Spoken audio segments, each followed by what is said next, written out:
Oi, gente, como vai? Hoje, Maria Lucia Pachón e eu, Stephanie Romero, vamos falar sobre a religião, cultura, culinária, estereotipos de descendência afro-brasileira. A cultura africana chegou ao Brasil como os povos escravizados trazidos da África durante o longo período em que durou o tráfico negreiro transatlântico. O tráfico negreiro provocou um dos maiores deslocamentos populacionais da história da humanidade. Uma pesquisa recente coordenada pelo professor David Eltis, da Universidade da Emory, nos Estados Unidos, mostra que, entre os séculos XVI e XIX, mais de 12,5 milhões de africanos foram escravizados e exportados para a América, a Europa e algumas ilhas do Oceano Atlântico. Tudo começou no século XV, quando os portugueses abriram o caminho para a exploração da costa de África subsaariana, depois de cruzarem o Cabo Bojador em 1434. Ao longo dos anos seguintes, os navegantes lusitanos avançaram cada vez mais rumo ao sul, até atingirem na década de 1470 a Baía de Biafra, na região dos atolls Nigéria e Camarões. Nessa época, no entanto, a mão de obra africana ainda não era tão cobiçada. O principal objetivo dos europeus era buscar terras, mercados, ouro e uma rota marítima alternativa para o Oriente. A diversidade cultural da África refletiu-se na diversidade dos escravos pertencentes a diversas etnias que falavam idiomas diferentes e trouxeram trazidos distintas. Os africanos trazidos ao Brasil incluíram batos, nagos e xexes, cujas crenças religiosas deram origem às religiões afro-brasileiras. Nós encontramos mais de 15 diferentes religiões de afro-brasileiras, mas consideramos que Cabula, Candomblé e Umbanda são as mais conhecidas.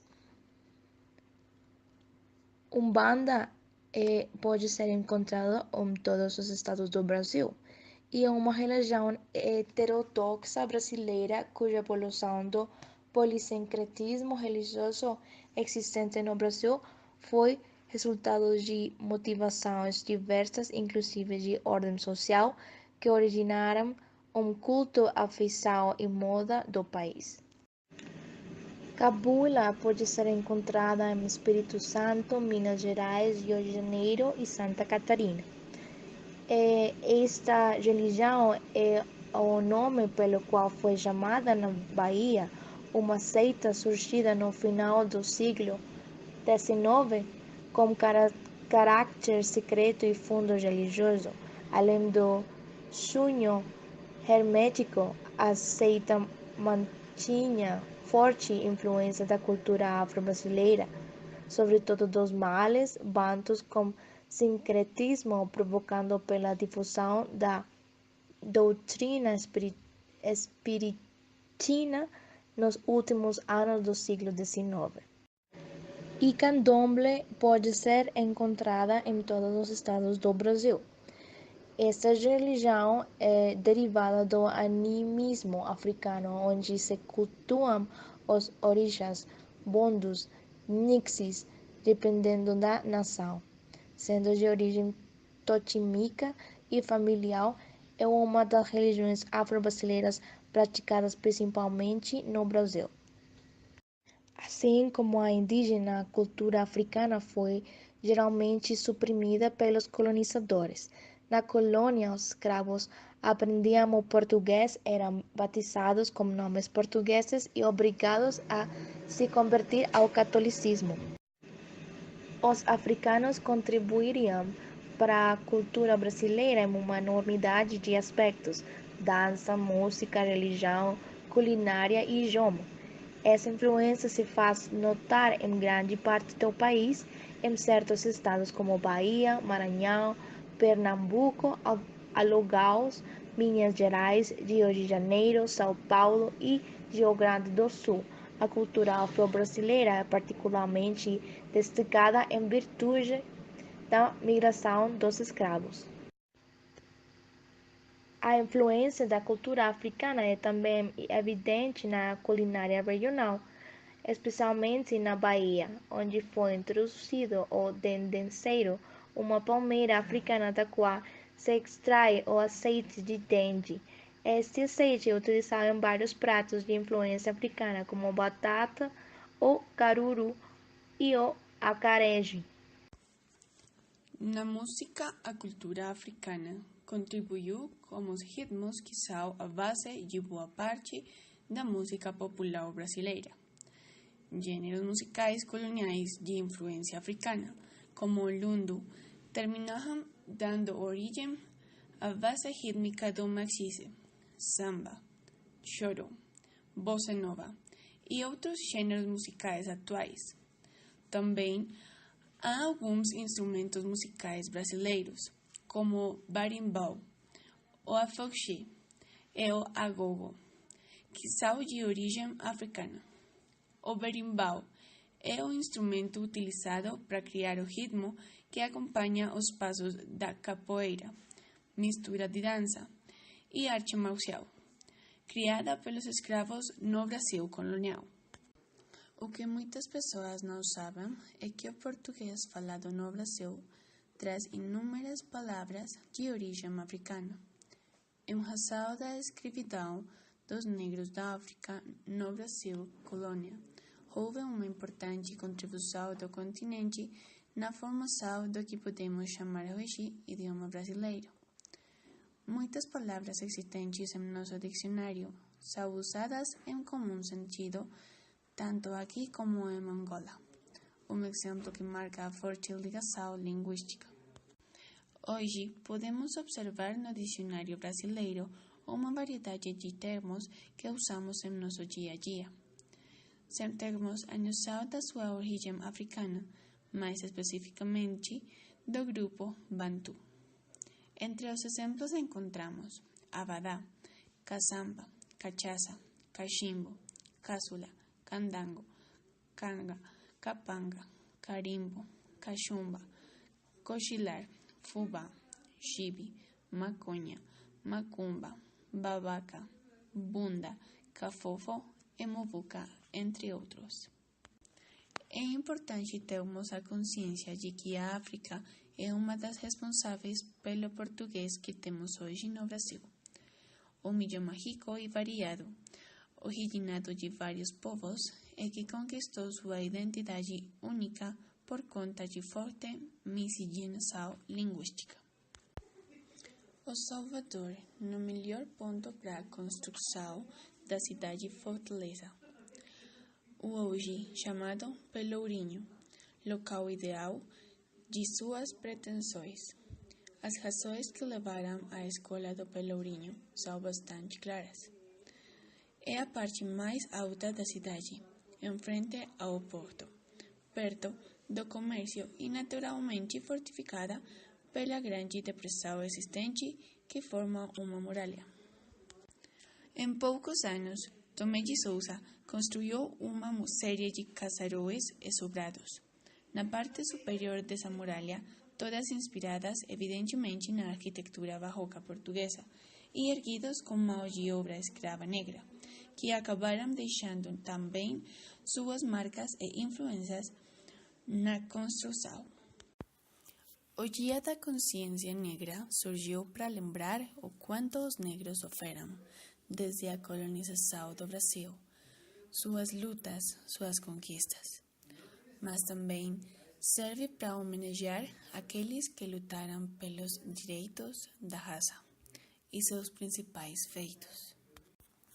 Na data do dia 24 de novembro de 2016, foi realizada na Faculdade FAIC uma palestra e um pocket show como tema O Preconceito Nosso de Cada Dia.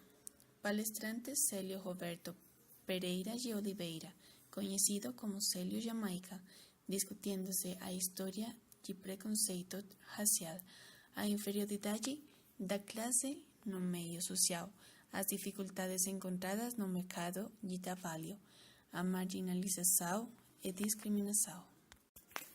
O dia 20 de novembro foi escolhido como uma homenagem a Zumbi dos Palmares, data na qual morreu, lutando pela liberdade do seu povo no Brasil, em 1695. Zumbi, líder do Quilombo dos Palmares, foi um personagem que dedicou a sua vida lutando contra a escravatura no período do Brasil colonial, onde os escravos começaram a ser introduzidos por volta de 1594. Quilombo é uma região que tinha como função lutar contra as doutrinas escravistas e também de conservar elementos da cultura africana no Brasil.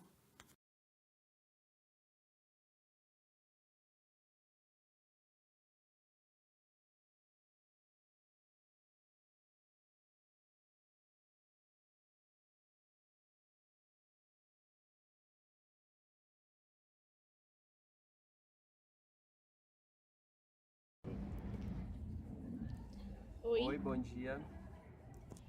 Quando você foi para Nordeste? Eu fui pro Nordeste quando eu era adolescente. Foi quando eu tinha uns 16 anos. O que você fez? Eu fui pras praias, o Nordeste é muito legal. Tem muitas praias, é muito calor, é diferente da região que eu vivo no Brasil, que é fria. E no Nordeste tem muita praia, bem legal. Quais praias você lembra que visitou? Eu lembro da praia em Recife, tem muitas praias. Em Natal tem muitas praias. Eu não lembro o nome delas exatamente, mas legais. O que você acha do estereotipo do Nordeste, das pessoas do Nordeste? Todo tipo de estereótipo eu acho que não faz, que pode ter algum sentido, mas nem sempre são verdade. Então, que eles são mais lentos e mais alegres, eu acredito por causa do calor. Quando a gente sente muito calor, a gente não consegue fazer muita coisa. E eles são talvez mais alegres pela praia e tal. É mais divertido morar numa praia do que você morar numa cidade. Você acha que você pode encontrar uma diferença entre as festas do Nordeste e no Sul do Brasil? Sim, muito. Por quê? No Sul as festas são mais com influências europeias e no Nordeste são mais com influências africanas. O que você acha de afrodescendentes e Brasil? Eu acho que eles são a base de tudo. A maioria das pessoas tem algum tipo de relação com algum tipo de descendência africana. Até mesmo pessoas brancas, elas só não aparentam, mas elas têm também algum laço genético com descendentes africanos. E eu tenho bastantes amigos que são descendentes de africanos, alguns assim ainda não tiveram mescla com brancos e tal, são bem ainda mantêm muitas características físicas dos africanos, e alguns já são pardos, que já são a mistura com brancos. E o que você acha de que as pessoas de África que viajaram trabalham hoje no Brasil? Eles estão involucrados em música, culinária? Depende. Hoje em dia no Brasil tem muita discriminação ainda, então eles não conseguem atingir grandes cargos facilmente. Você vai ver poucos médicos negros, você vai ver poucos engenheiros negros, porque eles sofreram muito impedimento para entrar na universidade no passado. Então, geralmente as pessoas são bem discriminadas ainda e elas ocupam cargos mais baixos, digamos assim, entre aspas. Mas você encontra pessoas de todo tipo. Não tem um cargo que não seja ocupado por negros e cargos que sejam exclusivamente ocupados por negros. E questão de universidade, agora eles estão conseguindo ter mais acesso e você vê mais negros na universidade, mas coisa de 10 anos atrás você quase não via, porque eles por morarem em regiões mais periféricas, eles não conseguiam chegar na universidade, chegar a bons colégios, e aí Você falou em uma aula que eles têm uma lei que dá uma oportunidade para algumas Sim, pessoas de color negro ou preto, como você tem que dizer, negros, negros. na oportunidade de estudar quando não tem a situação econômica favorável. Sim, no Brasil tem leis, a gente chama de cotas. Ela pode ser para pessoas com baixa renda, independentemente da cor, e pode ser para indígenas e pode ser para negros. Então, geralmente, 10% ou um pouco mais, ou 20% das vagas de um curso, por exemplo, se tem 100 vagas em um curso de administração, 10 ou 15, depende da universidade, geralmente é 10, são para negros. Então, naquela sala de 100 pessoas, provavelmente vai ter 10 negros. Ou mais, se eles entrarem por outra maneira, porque eles podem entrar por essas cotas ou pela concorrência geral. Então, eles podem entrar. Então, isso antigamente não existia.